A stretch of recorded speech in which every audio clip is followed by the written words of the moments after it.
Hello Reddit, my name is Aaliyah, or Leah for short. After an incident at work, I've been ordered to go through a mandatory minimum of 8 sessions of therapy. As part of my recovery, I've been advised to talk openly about a traumatic experience. However, as they didn't specify who to talk about it with, I figured I could use a public forum. I may be skirting the intentions a bit, but this was doomed to fail from the start. So let's talk about it. The summer when I didn't have a face. Just looking at that sentence seems ridiculous. It was one of those events that were so far disconnected from every other part of my life that, looking back at it, it doesn't seem real, like something that happened to someone else, and I've just been retelling the story to myself over and over. But it was as real as it gets, and to this day, I'm not sure what to make of it. Now, I want to be clear, they call this a delusion. I've gone through countless personality tests and trauma care, and they've given this many names, delusion being the most common, but I refuse to let myself be gaslit. This was real, and no one can tell me otherwise. I can admit my wrongdoings in every aspect of my life. But this, back in the summer of 2001, I was 11 years old. I'd been playing with my friend Belle over at her place all day, and we kind of forgot the time. I was supposed to come straight home after having dinner at her place, but we got stuck watching The Emperor's New Groove. So when the movie was over, I realized I was in big trouble. Mom was always a bit overprotective. As her only daughter and proclaimed miracle baby, I had a lot of expectations riding on me. It was already dark outside, but the fastest way to get home was the path next to Frog Lake. I wasn't allowed to go there because the streetlights were broken, but they'd be mad either way, so whatever. If I had to go through the park at night, for whatever reason, I was to go straight through, no matter what. That was my plan, at least. I was about halfway through the park, panting like a racehorse. One of my braids had come loose and kept poking my nose, making me stop to sneeze every 200 feet or so. I tried my best to keep running all the way through, but it got so dark I almost walked off the road. I had to slow down to catch my breath and navigate. You did not want to get lost near Frog Lake, where you'd drown. That, where the frogmen would drag you into the lake and force you to drink tadpoles. That's what the adults kept telling us, at least. I stopped at a branch in the road to consider the fastest way home, when I heard someone crying. Not a big cry, but a soft little one. A sniffling, like from a kid even smaller than I was. I knew I should have kept running, like Mom told me to, but it just made me too sad.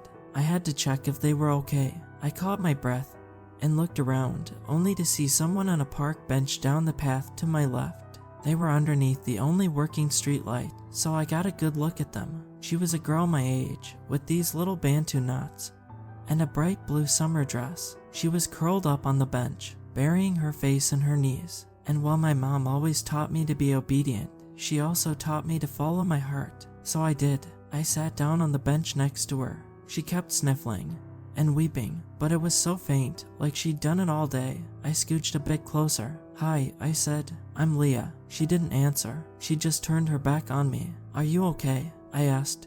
"Why are you crying?" Everyone is bad," she said. "They're bad, and I hate them." "Why? What they do?" "They put this stupid bracelet on, and I can't get it off." She sniffled. "They said it's an ugly girl's bracelet."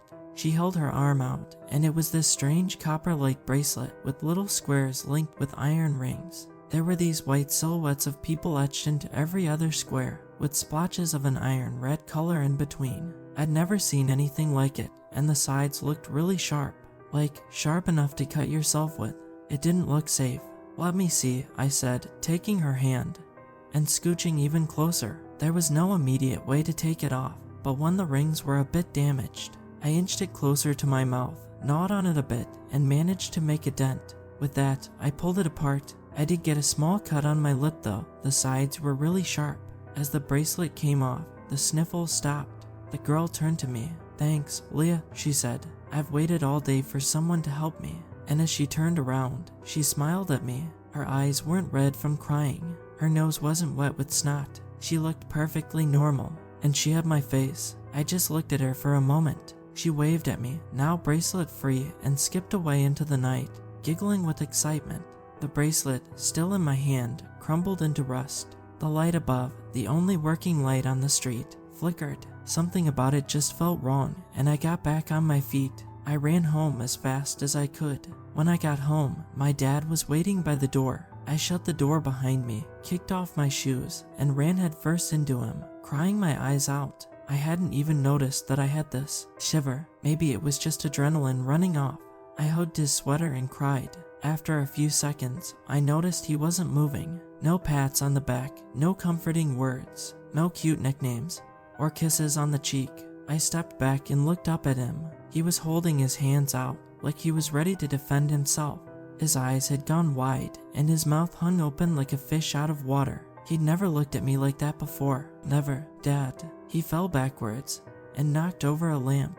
He crawled away from me, desperate to put distance between us. He called out. I couldn't stop crying. I was scared, and I didn't understand. He looked at me like I was a wild animal, when all I wanted was my dad.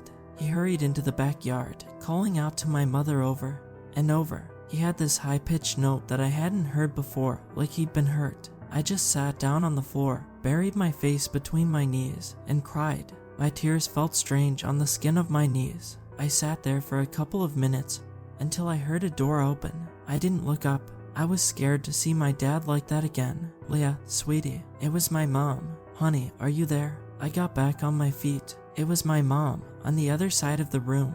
She'd blindfolded herself with a towel from the bathroom. I'm here, Mom. Leah, honey, can you come here? I walked up to her, but when I was about 6 feet away, she held up a hand, urging me to stop. Slowly, honey, she said, come here. She held out her hands. Looking back at it, I think she wanted to be sure I didn't try to take off her blindfold. We held hands, and she tried her best to smile. Did you go by the lake? She asked. I need you to be honest with me. I didn't want to be late. You'd be mad. So you went by the lake, right? I took a deep breath and slumped my shoulders. My mom held my hands in a tight grip. Yeah, I admitted. I'm sorry. My mom swallowed. I could hear her struggling to keep her breath steady. She was right there, on the edge of panic. We're gonna fix this, honey, she said. We're gonna fix this. She made her way back to the kitchen and pulled out a paper bag. She told me we were playing a game and that I would get a prize if I kept the bag on. I was allowed to make holes for the eyes if I kept sunglasses on underneath, but I couldn't take it off. If I did, I had to warn them first. All the while I could see my dad in the backyard, retching his guts up. You gotta keep the bag on, honey, Mom said. You gotta promise. I promised. That night, my dad could barely look at me. All he could give me was quick glances, and I could tell it was painful to him. He wanted to hug me, to care for me, but he was too scared. I'd never seen my dad scared of anything, and having him scared of me was heartbreaking. I could see the conflict in him. At least now he was back to calling me his little Leah. It was a start. My mom made me a sandwich and chocolate milk, but I had to eat it in my room. As soon as I was done, I had to put the bag back on. That first night, I sat by the edge of my bed and ate my sandwich in silence. The crust was cut off, like always. My mom was waiting just outside the door, but she couldn't come in as long as my paper bag was off. I didn't understand. How could I? Mom, I said. What's happening? Something bad happened. Honey, she said. But we're gonna fix it. You're gonna be okay. I feel okay, Mom. I know you do. Honey, you're doing great. You just have to be patient. Can Belle come over tomorrow? I'm sorry, no. She can't come over until you're better. But we were gonna listen to CDs. I'm sorry. Honey, when I finished and put my bag back on, my mom came to my room and left a glass of water, toothpaste, and a toothbrush. I couldn't brush my teeth in the bathroom. For some reason. Bag off. Brushing. Bag on again. Mom said goodnight through the door. I could hear her sobbing as she went back downstairs. I couldn't sleep that night. I twisted and turned for hours on end, but my pulse just wouldn't go down. Finally, I decided to use the bathroom, stretch my legs for a bit. Only then did I realize they'd blocked my door. Standing there, turning the knob over and over, I realized I was stuck. I could hear my parents arguing downstairs. Through the door, snippets of a longer, angrier conversation. I'm gonna call them, Dad said. First thing in the morning, we're calling them. You think they'll help us? You think they'll just do that? Out of the goodness of their hearts. What are we gonna do then? Have you forgotten what it cost us last time? What are we gonna do then? Have you forgotten what we paid?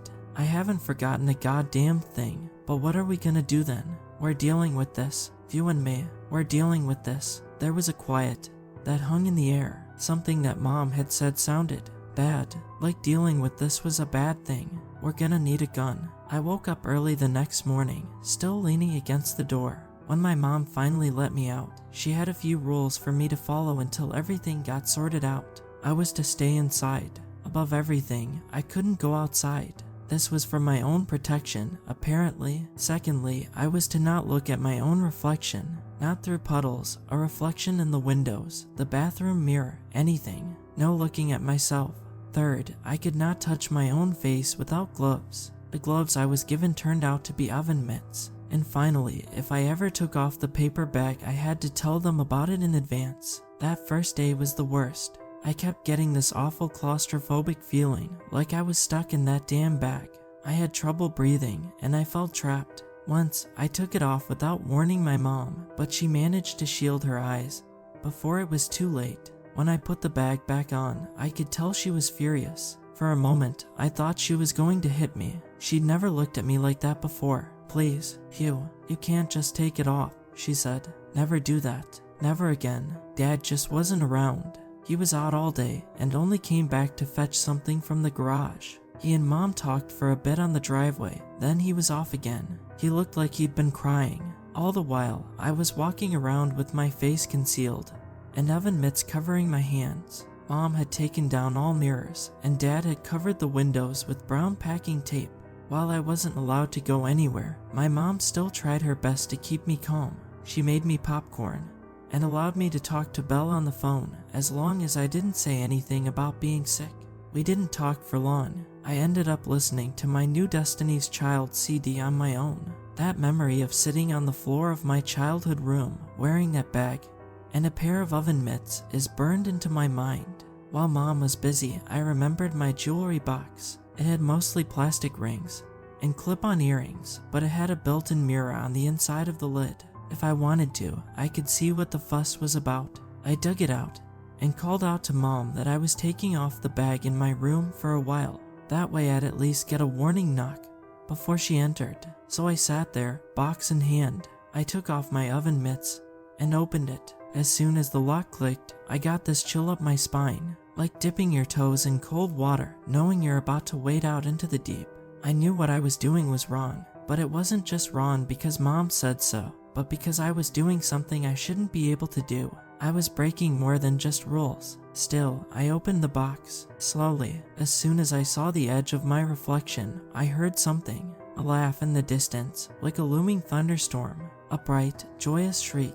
I slammed the box shut, and the laugh was reduced to a giggle, then nothing. My hands were so warm that I could feel my fingers sweating. I could have sworn the box was hurting me. Still, I had to try again. I had to know. I clicked the lid open again and heard a plastic crackle. It wasn't coming from the box, but something in the room. Looking around, I didn't see anything obvious. I could hear my heart beating through my chest. Then I looked up. My toys had moved. Every doll, every stuffed animal, their heads were turned towards me. I closed my eyes, trying to convince myself I was imagining it.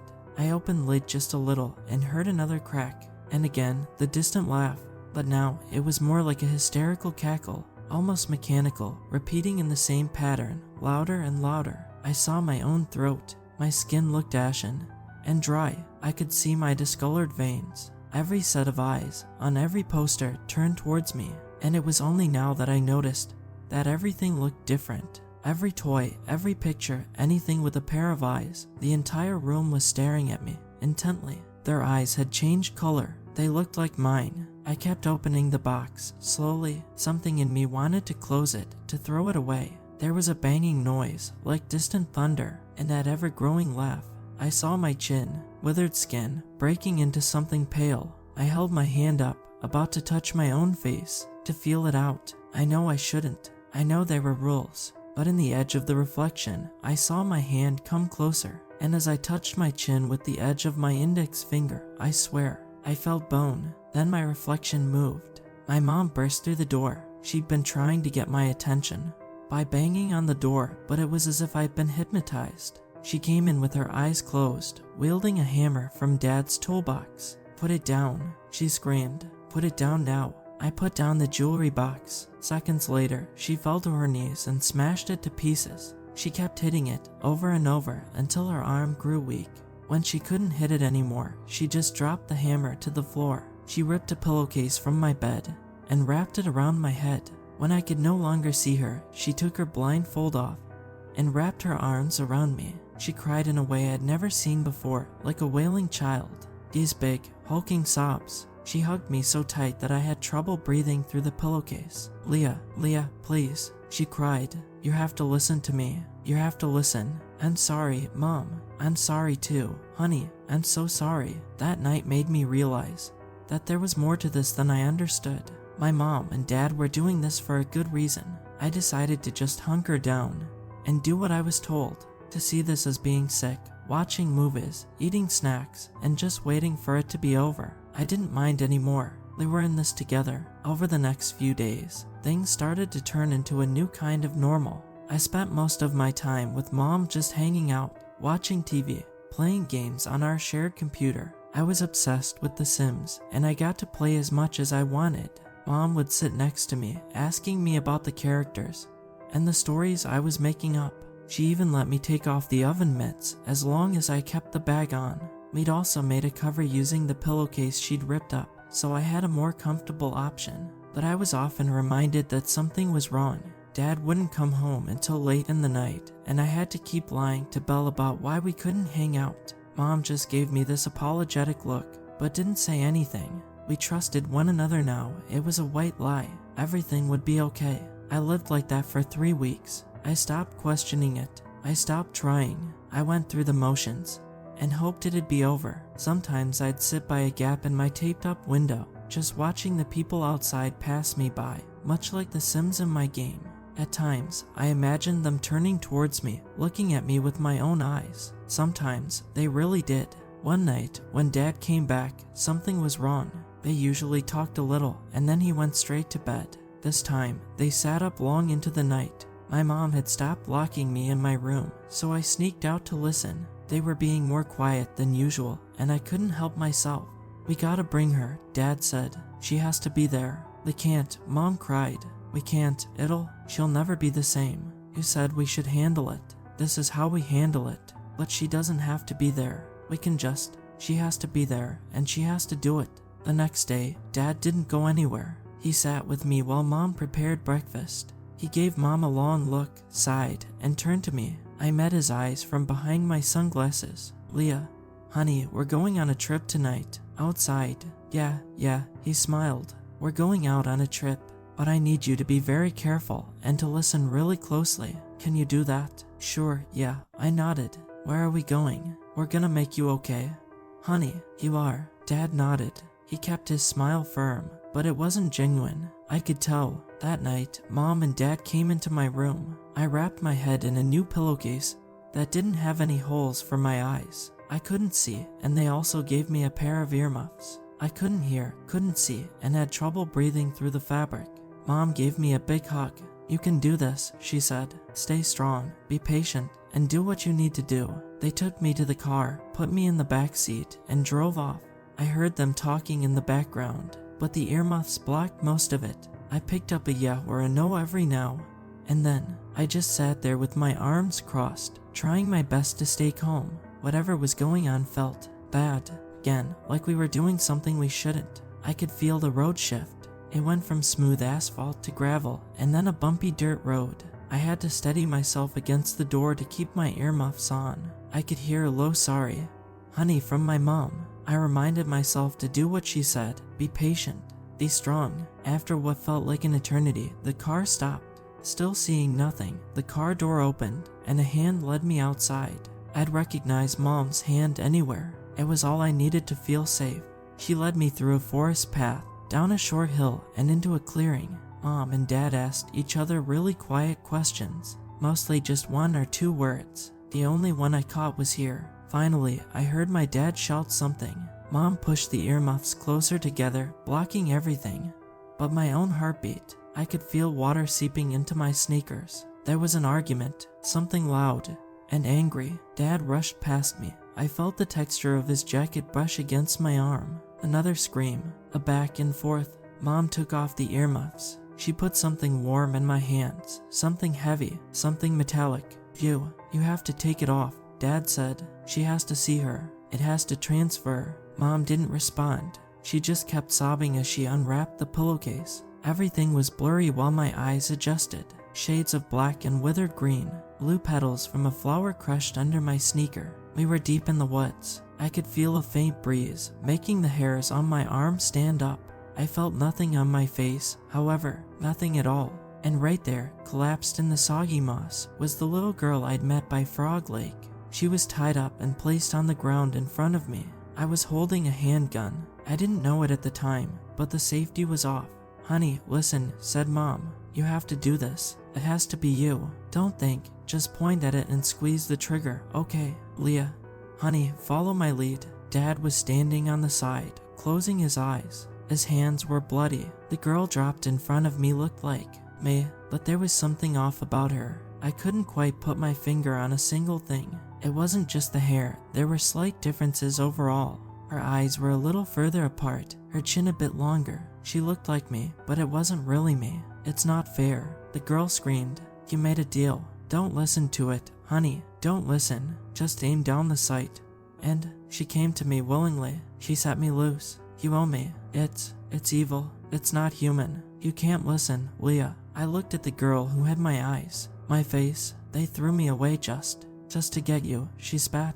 What makes you so special? Why'd you get to be? What's she saying, Mom? I asked. What does she mean? Leah, just do what I tell you to. Be strong. There are no miracles. The girl screamed. Some prices are just higher than others. There are no miracles. You are no miracle. I could see her losing herself. The bone structure of her skull pushing against my ill-fitting face. Eyes losing their color. Hair withering as her scalp was laid barren. Bantu knots dropping like little pine cones. She shrieked at me with a manic smile on my face. She was becoming less of a girl and more of a thing. One or none, they said. One or none. One or none. She twitched closer. Before my dad put his boot on her back, pushing her into the wet moss. Guess which one of us got the one and which one got dumped in a lake with nothing but a bracelet. I looked up at my mom. She met my gaze. She couldn't help but to look at me, and she saw something she shouldn't have. I don't know what she looked at in that moment, but her eyes dilated, and a scream got stuck in her throat. Her eyes crossed as she fell backwards, struggling to breathe. My dad came up behind me, pointed my head forward, and aimed my arms for me. All I had to do was pull the trigger, and I'd save everyone. Mom, Dad, I'd get my face back. Remember this, the girl thing purred. Remember this every time you look yourself in that goddamn mirror. Little miracle. I squeezed the trigger and the gun went off. For a moment, the world stood still. In the muzzle flash, I had this brief image of sitting on that park bench next to Frog Lake, holding hands, with a sister I never had. A sister that was never truly born, dropped unceremoniously into the depths of the lake. A promise fulfilled to a power below. But in that eternal moment, in the white flash of the gun, we were just sitting on the bench together, holding hands. What happened afterwards is a bit of a blur. My mom was taken to the hospital. I didn't have to wear the pillowcase anymore. My dad threw the gun in a lake. And then, we never talked about any of that ever again. Not that we got much chance to. Weeks later, my mom got diagnosed with cervical cancer. She lasted 4 years. My dad died of a brain aneurysm on my 17th birthday. I moved out of Tomskog, Minnesota to live with my aunt. In West Virginia, I'd spend my time at the computer. It started with mods for games, and slowly turned into front-end programming. Got a nice job, nice benefits, and a move to Orlando to work at a proper office. I've been working there ever since, going on, 11 years. It feels strange putting this all to paper. I've had no one to talk to about it. And medical professionals don't really agree with the whole notion of giving their mental patient the benefit of the doubt. There was an incident at work. We closed a deal with a large client, and my boss was doing this pep talk where we all went around the room with a mirror to psych ourselves up. We were to say an amazing thing about ourselves. When I looked at myself, I was going to say I had a great sense of humor, but my words got stuck in my mouth. Looking back at me was me, but not really. It was me, but I had Bantu knots in my hair, and then I saw myself blink. I don't really know what happened after that. I broke the mirror. and tried to stab someone with a cake knife. Apparently, I was carried out by security and put on immediate medical leave. They'd never had a problem with me before, and I'm team lead in a group of 9 people, so they're not eager to get rid of me. Now I can't stress this enough. I'm fine. This hasn't happened before. I think, if anything, this had to do with my boss calling me a miracle worker, and it triggered something in me. Maybe something out there lives on, through me, and maybe that something wants, desperately, to come back.